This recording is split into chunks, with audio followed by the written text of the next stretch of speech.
दरम्यान सध्या राजकीय नेत्यांकडून विरोधकांकडून सध्या पूरस्थितीची पाहणी केली जाते आणि अनेकांकडून मदतही केली जाते। कुठे कशी मदत पोहोचली आहे पाहूयात टॉप 9 बातम्यांमधून।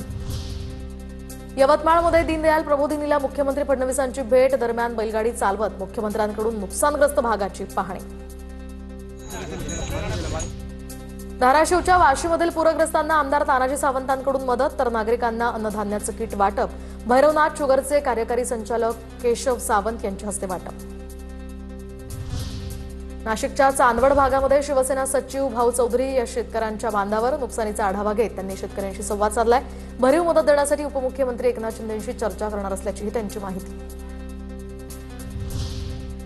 इम्तियाज जलील यांच्याकडून पूरग्रस्तांना साहित्य वाटप। सीना नदीला आलेल्या महापुरामुळे मोठ्या प्रमाणात सोलापूरच्या तिऱ्हे गावात पाणी शिरलं। तिऱ्हे गावातील नागरिकांचं स्थलांतर।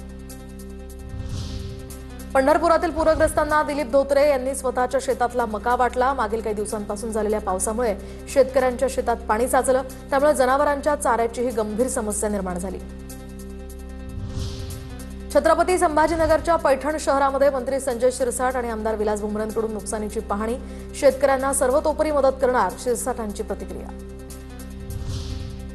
जालन्याच्या कुंभेफळ आणि वाघरूळमधील नुकसानीची अर्जुन खोतकरांकडून पाहणी तर स्वतः ट्रॅक्टर चालवत आणि पुराच्या पाण्यात न जात त्यांनी शेतीची पाहणी केली आहे।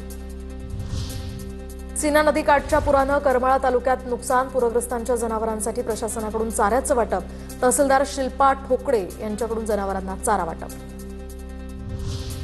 पालघर जिल्ह्यातील तलासरी तालुक्यामध्ये पावसामुळे अनेक गावांमध्ये मोठं नुकसान। पूरग्रस्त भागाची आमदार विनोद निकोल यांच्याकडून पाहणी तर वडवली, ओझरपाडा, नवापाडा, हाडळपाडा, सोनारपाडा या गावामध्ये पुराचं पाणी शिरल्यामुळे नागरिकांचं मोठ्या प्रमाणात नुकसान।